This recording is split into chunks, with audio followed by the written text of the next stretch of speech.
Hello students, welcome to my channel. तो today we are going to discuss the acidity of terminal alkynes के जो terminal alkynes होते हैं ये acidic nature क्यों शो करते हैं। तो यहाँ पे जो एसिडिटी होगी इस एसिडिटी को हमने एक्सप्लेन करना है on the basis of Bronsted Lowry concept of acid and basis के जो प्रोटॉनिक कंसेप्ट था ब्रॉन्स्टेड एंड लवरी का उसके बेस पे हमने एसिडिटी को देखना है। वो क्या था उसमें जो एसिड था एसिड प्रोटॉन डोनर था। ऐसी स्पीशीज जो प्रोटॉन डोनेट करती हो या प्रोटॉन डोनेट करने की एबिलिटी रखती हो उसको हम एसिड का नाम दे देते हैं। तो उसके बेस पे हमने एसिडिटी ऑफ टर्मिनल अल्काइंस को चेक करना है। अब अल्काइंस की बारी आएगी तो अल्काइंस हमारे पास दो तरह के होंगे। एक अल्काइंस को हम कहते हैं टर्मिनल अल्काइंस, दूसरे हमारे पास होते हैं नॉन टर्मिनल अल्काइंस या इसको हम इंटरनल अल्काइंस भी कहते हैं। तो जो टर्मिनल अल्काइंस है ये ऐसे अल्काइंस होंगे जिसमें जो ट्रिपल बॉन्ड होगा वो triple bond at the end of carbon chain होगा। ये कार्बन चेन के एंड पे ट्रिपल बॉन्ड मौजूद है तो इसको हम टर्मिनल अल्काइंस कहते हैं। और इस तरह CH3 CH2 C triple bond CH ये भी किस में आ जाता है टर्मिनल अल्काइंस के अंदर। तो ये हमारे पास आएगा 1 प्रोपाइन और ये आपके पास आ गया 1 ब्यूटाइन। तो ऐसे अल्काइंस जिसमें ट्रिपल बॉन्ड एंड पे मौजूद हो, एंड कार्बन पे हो, इसको हम टर्मिनल अल्काइंस कहते हैं। जो नॉन टर्मिनल अल्काइंस होंगे उसमें जो ट्रिपल बॉन्ड होगा वो सेंटर पे मौजूद होगा CH3। ये हमारे पास नॉन टर्मिनल अल्काइंस है। अब अगर ये अल्काइंस इसी तरह बोर्ड के ऊपर लिखे रहे तो आप लोग तो आसानी से इसको पहचान सकते हो कि इसमें टर्मिनल अल्काइंस कौन सा है और इसमें नॉन टर्मिनल अल्काइंस जैसा है। लेकिन अगर सॉल्यूशन फॉर्म के अंदर हो या किसी जगह पे मौजूद हो जो आपको दिखाई न देते हो तो फिर आपने इसके लिए टेस्ट यूज करना है। फिर आपने इसको और कंपाउंड्स के साथ रिएक्ट करना है और उसको देखना है कि ये टर्मिनल है या नहीं है।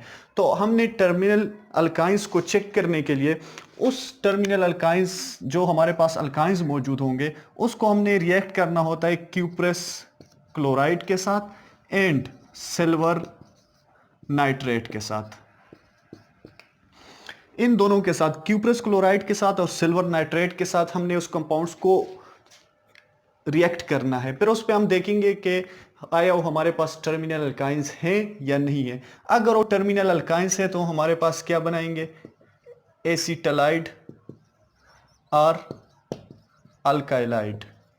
एसिटलाइड अगर हम एसिटाइलिन के साथ क्यूप्रस क्लोराइड को रिएक्ट करेंगे या सिल्वर नाइट्रेट के साथ रिएक्ट करेंगे तो हमारे पास एसिटलाइड बनेगा। अगर और टर्मिनल अल्काइंस के साथ हम उसको रिएक्ट करेंगे तो हमारे पास क्या बनेगा अल्काइलाइड बनेंगे। अब इसमें जो रिएक्शन के अंदर हमारे पास सोल्यूशन यूज होगा वो क्या होगा अमोनिकल सोल्यूशन।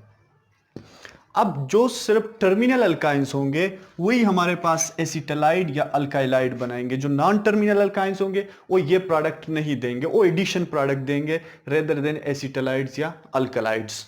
तो रिएक्शन हमारे पास हम रिएक्ट करते हैं, हमारे पास है acetylene CH triple bond CH plus cuprous chloride plus जो अमोनिकल सोल्यूशन होगा यहां पे अमोनियम हाइड्रोक्साइड को यूज करेंगे NH4। तो प्रोडक्ट हमारे पास क्या होगा Cu C triple bond C Cu negative positive plus NH4Cl plus 2H2O। तो ये हमारे पास रिएक्शन है। अब देख ले यहाँ पे क्या बना, हमारे पास जो बना ये कॉपर एसिटालाइड बन गया। इसमें ये जो कॉपर है इसके ऊपर पॉजिटिव चार्ज है, जो हमारे पास एसिटाइलिन के कार्बन है उसके ऊपर नेगेटिव चार्ज है। इसका मतलब ये है कि ये जो कॉपर है ये इस कार्बन के साथ through electrostatic force of attraction यानी चार्जेस के आपस में जो अट्रैक्शन होगी उसकी वजह से ये इसके साथ जुड़ा हुआ है, इसने इसके साथ बॉन्ड बनाया हुआ है। तो ये यहाँ पे इसको हम क्या कहते हैं कॉपर एसिटालाइड। अगर हमारे पास नॉन टर्मिनल अल्कीन्स हो जो टर्मिनल्स ना हो तो वो हमारे पास एडिशन प्रोडक्ट देंगे रेदर देन दिस प्रोडक्ट। एक हमारे पास रिएक्शन इसी तरह इसको हम चेक करने के लिए इसको हम सिल्वर नाइट्रेट के साथ भी रिएक्ट करवा सकते हैं तो हमारे पास ये प्रोडक्ट बनेगा। अब देखते हैं हमारे पास यही एसिटाइलिन है, इसको हमने रिएक्ट करवाना है सिल्वर नाइट्रेट के साथ AgNO3 प्लस 2 अमोनिकल सोल्यूशन होगा अमोनियम हाइड्रोक्साइड का तो हमारे पास क्या बनेगा, Ag C triple bond C Ag plus NH4NO3 plus 2H2O, साथ में अमोनियम नाइट्रेट और वाटर भी बन जाता है। अब ये जो हमारे पास है इसको हम कहते हैं सिल्वर एसिटलाइड, सिल्वर एसिटलाइड्स। तो जो भी टर्मिनल अल्कीन्स होंगे उसके पास जो हाइड्रोजन होगा एंड पोजीशन पे कार्बन के साथ, तो वो हाइड्रोजन जो है वो रिप्लेस हो जाएगा। अगर हम क्यूप्रेस क्लोराइड के साथ रिएक्ट करेंगे तो वो कॉपर के साथ एक्सचेंज होगा, अगर हम सिल्वर नाइट्रेट के साथ रिएक्ट करते हैं तो वो सिल्वर के साथ चेंज हो जाएगा, एक्सचेंज हो जाएगा।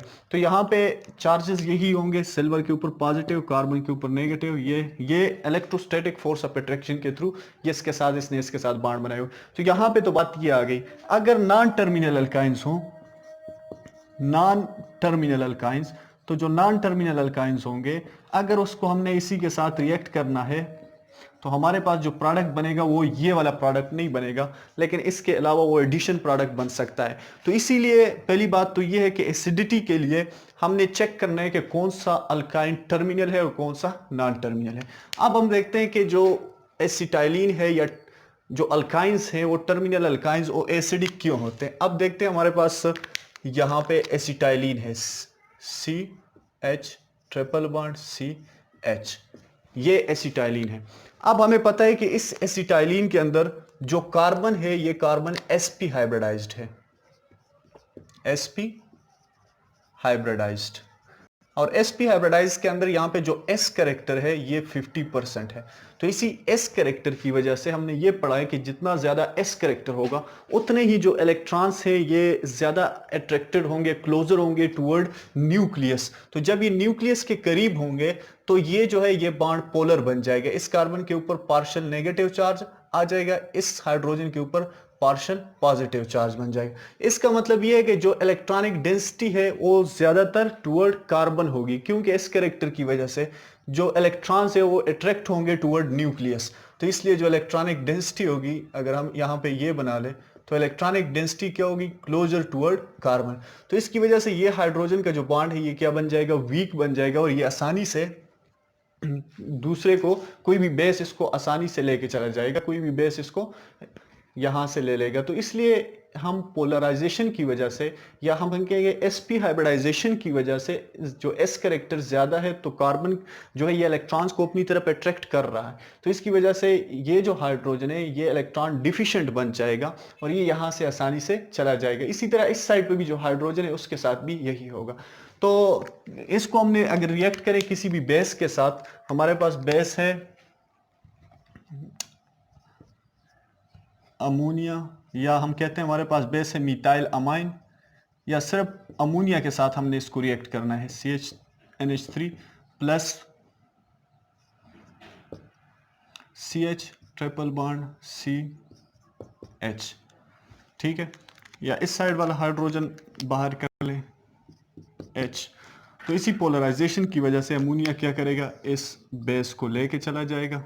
तो हमारे पास जो प्रोडक्ट बनेगा वो क्या बनेगा, CnH4 plus C negative triple bond CH positive. ये जो इलेक्ट्रॉन्स है ये इसके ऊपर शिफ्ट हो जाएंगे। तो यहाँ पे देख ले कि इसने क्या किया, आसानी के साथ अपना जो प्रोटॉन था वो इसने डोनेट कर दिया, किसको, बेस को।